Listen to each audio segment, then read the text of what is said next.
The clouds parted over the Isles of Boreas. It was time to choose. The rebellion was in trouble. Ravens were scouting for the secret rebel base. They needed a game changer. Pieces of the Sky Ripper had surfaced. Reynardo knew that using it could go catastrophically wrong, but he was sure he could figure out how to use it safely. Also, a temple had risen out of empty desert. The Iblis stone was hidden there.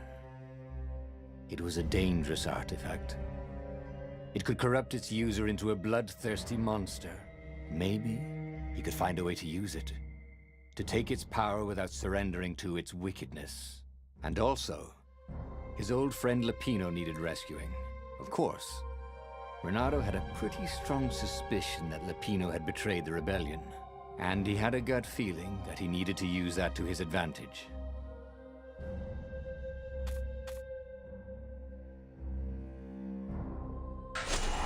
The island was windswept desert.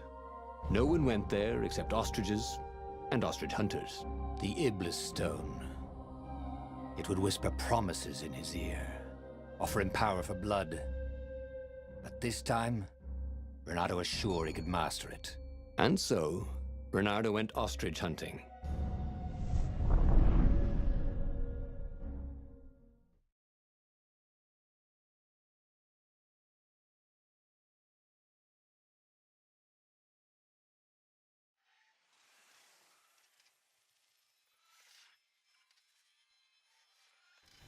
Every child could sing verses about the Sky Ripper, but ancient codices held hints of other things.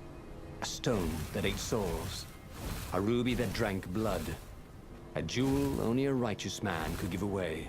Were all these things the Iblis stone? Long hidden in a buried temple? Another ancient item that was only resurfacing now? Drawn up from the deeps by the Emperor's horrific rituals?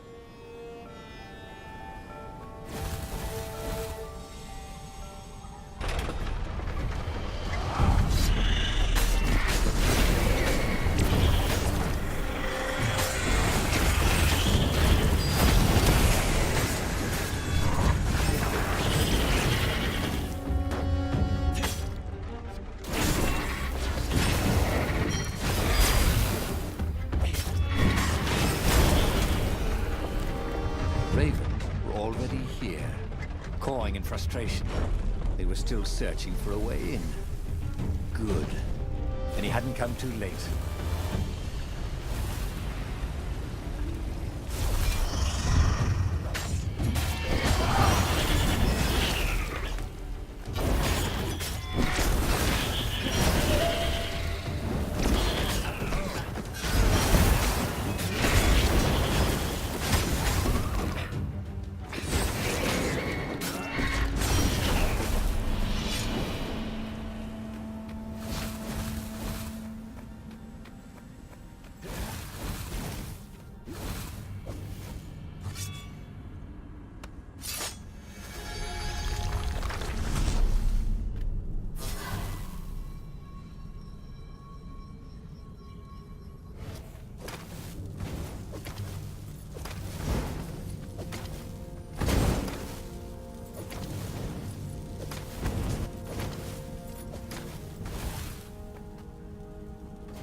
There had to be some way to use the Iblis stone. It was old, wasn't it? People were so much cleverer now. And Reynardo was pretty sure he was cleverer than most people.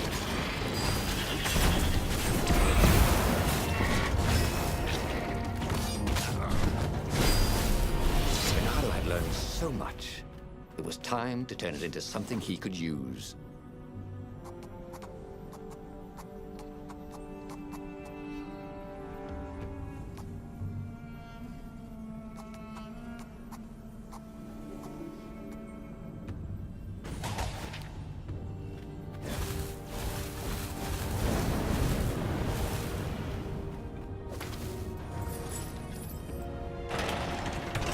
Ravens at least could not get past this point.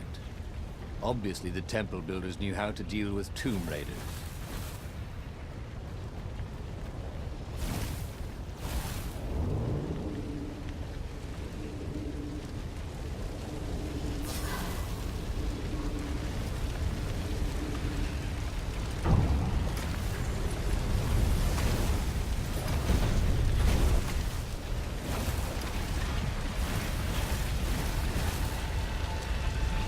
It was a stone of the purest blackness. It reflected no light, like a void made solid. Nervous, he picked it up. I can make you mighty. Who said that? Give me blood. It was the stone, eager, thirsty. Kill the Emperor's daughter.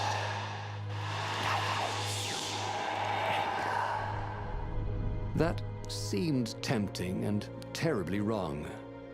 Zenobia was the Emperor's greatest general and a potent witch. But they had been close once, and he had a sneaking suspicion the gem would try to control him. Why not capture the core of Sky Ripper instead? It was the eye of a lost god torn out by the transcendent Emperor to power his greatest weapon. "It's the core," said the stone anxiously.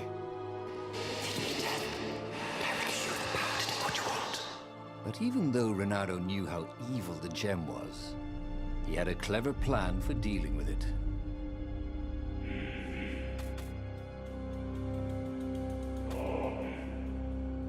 The stone bothered him. He hated being told what to do. Wasn't that why he joined the rebellion? Wasn't that why he'd refused to be a soldier? He'd agreed to come on board only if he could freelance. The stone felt a bit clingy. And he had a feeling it did not have his best interests at heart. The sage Calaveras had told him where to find the Sky Ripper, a weapon capable of challenging the gods. Even without its armature, the core would still possess great power. He would go there.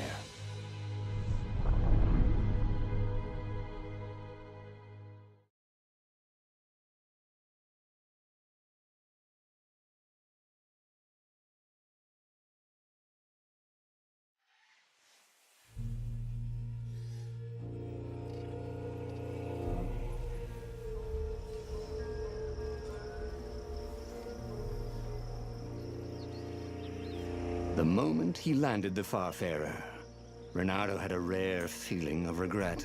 It's not too late, he thought. He could turn around and sail for Zenobia's island. He frowned. Wait a minute. He didn't want to kill Zenobia, did he? Sure, technically she was the enemy, but they'd been at Sword Fu School together. They'd never been lovers, but somehow they'd been closer. She'd told him every secret about herself. Except the biggest one. That she was the Emperor's daughter. No. Kill Zenobia, whispered the stone. Before it's too late.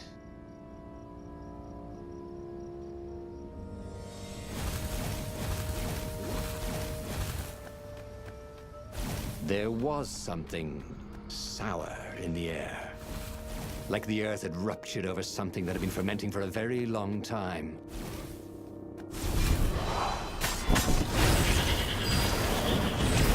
This must be that sufficiently advanced technology we always talked about.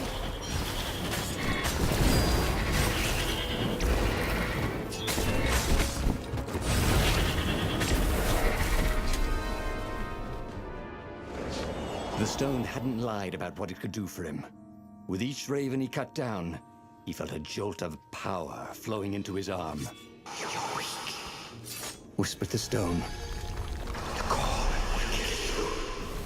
"Are you afraid of it?" Don't be ridiculous. It chuckled. "But it doesn't scale. It will poison you if I just carry it. And if you try to use it, it will explode catastrophically." Reynardo did not trust rocks that talked in his head. He went onwards.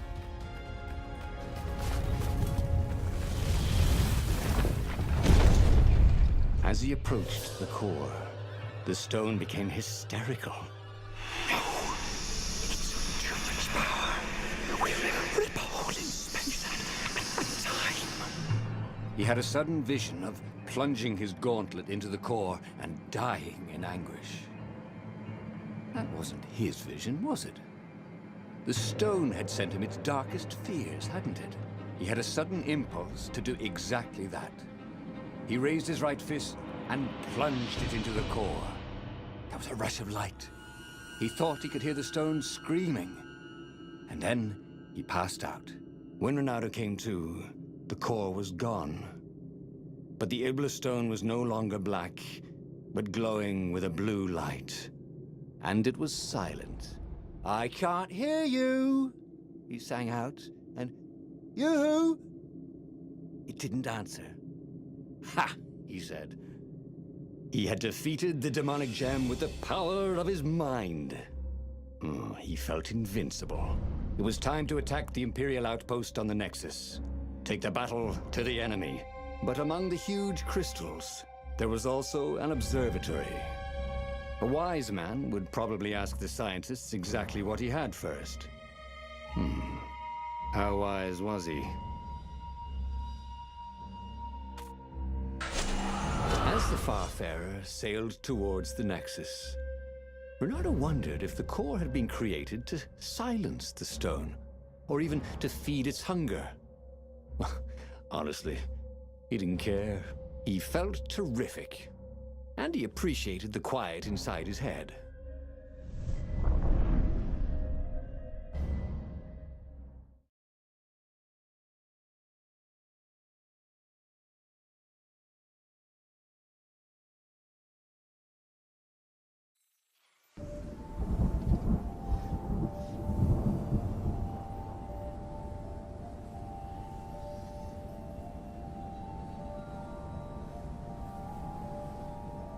The Nexus was infested with ravens, but that didn't bother Reynardo. With each death, the converted Ibla stone in his gauntlets glowed brighter, and he felt stronger. Wow. He was getting a bit bloodthirsty, wasn't he? Well, he wasn't worried. He was a warrior. They're supposed to be bloodthirsty.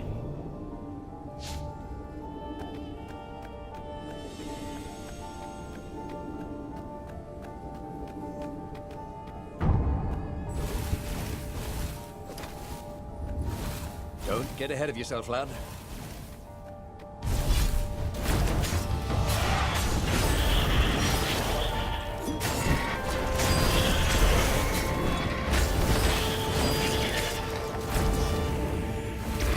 The core, absorbed in the stone, was doing its job perfectly. Reynardo could feel a little eldritch jolt every time he downed a raven, but then it flowed into the glowing stone the way water flows down a riverbed. It all felt perfectly natural, as if all his life, this was what he had been meant to do.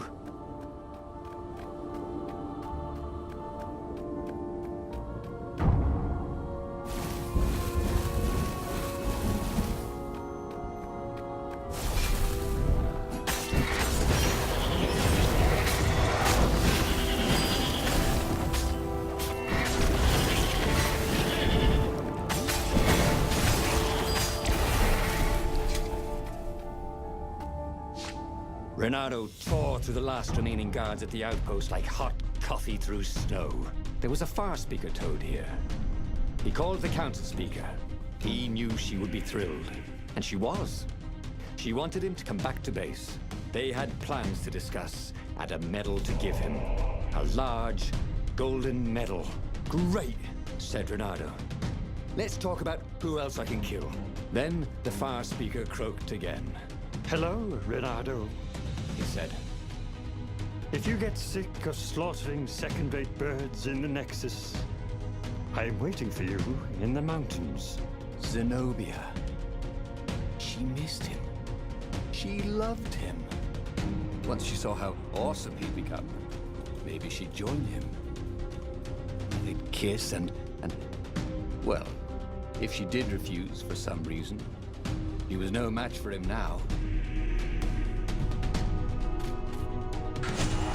Zenobia was taunting him. No doubt she hoped to lure him into a trap, but it didn't matter, did it? He could fight his way out of any trap. He was invincible. This was gonna be fun.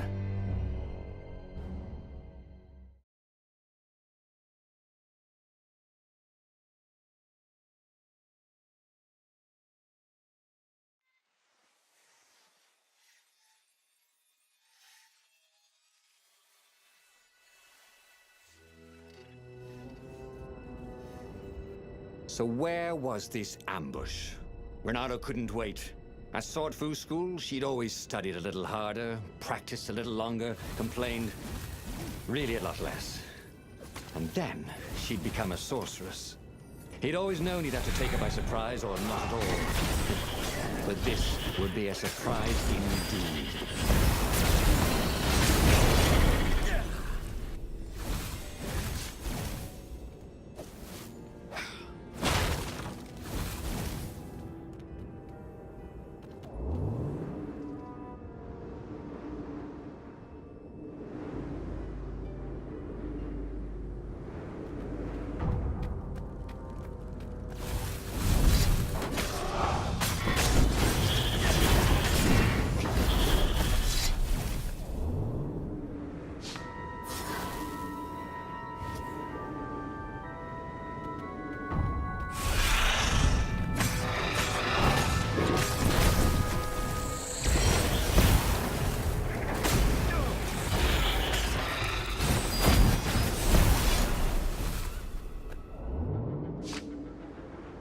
The mountain paths were infested with ravens. That was swell. Every time he cut one down, the stone glowed a little brighter. In fact, everything glowed a little brighter. How white the snow. They're very blue the raven blood was. Seriously? Where was she? He wanted to try his strength against hers.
Reynardo felt antsy. He found a source of great power. But instead of joining with the rebels, he was on a fool's errand the Emperor's daughter had sent him on. The rebels were preparing a last-ditch attack against the Imperial fleet, counting on Reynardo to show up in time. At the end of the path was Zenobia. I thought you were going to ambush me, he said, a little put out. I owe you better than that. I know how you feel about me, love. You want to join up with me, don't you? You got to admit, we'd make a great team. Of all the arrogant, ham-handed, half-assed, half-witted... Oh, come on. What else are you here for? That, she said, as a dropship poured a bucket of green liquid on his head. Drowsy gas. You can't stop me with drowsy gas, Zenobia. My power's too strong. Zenobia? Where was she? When he awoke, he was staring up at the sky. Zenobia looked down at him, frowning. I probably ought to kill you, but that'd be a bit tawdry, wouldn't it? She was tossing the glowing stone from paw to paw. This is pretty. Zenobia! He shouted, and then he fell back into sleep. On the Farfarer, Reynardo drank his favorite headache remedy. But it did no good. Zenobia had beaten him again. Oh, he really should have listened to the Iblastone in the first place instead of messing around with the core. He had a bad feeling about the upcoming fight, but what kind of hero misses the final battle?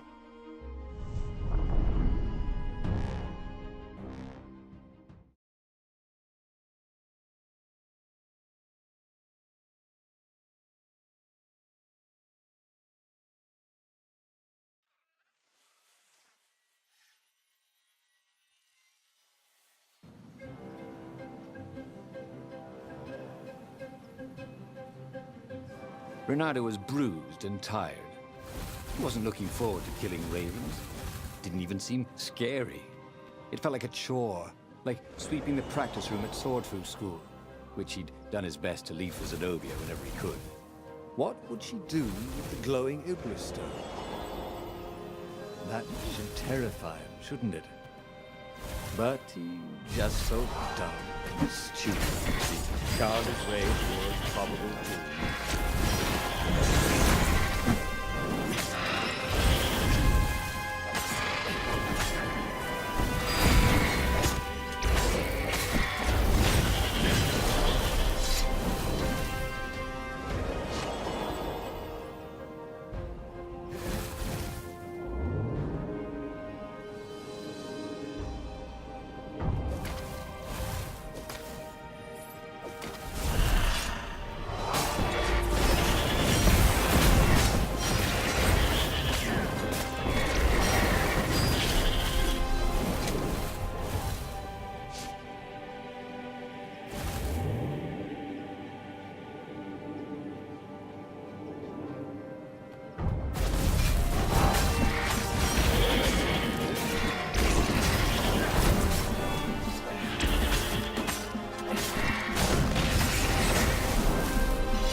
It was all so unfair. He'd wanted to protect himself, protect the world from the Iblisstone's hunger for blood and souls. And all he'd done is get mugged. Next time he owned a supernatural artifact that wanted tribute, he'd serve it champagne and caviar.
Zenobia was cleaning blood off her sword and weeping. It's so hungry. I can't stop killing, she said. But I fed it the core of the Sky Ripper, and now it's hungry again. She wept. It was true. The Iblisstone was black again, a void that seemed to suck all the light out of the sky. Take it from me, Reynardo, while you still can. Okay.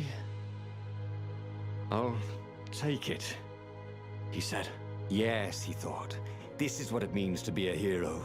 To save the soul of even his old enemy when it looked like all was lost. He stepped forward to accept the sword from her outstretched hand. She flipped the sword, and the blade went into his gut. As the Iblisstone sucked his soul into its infinite darkness, he could vaguely hear a voice, something like Zenobia's chuckle. Sucker.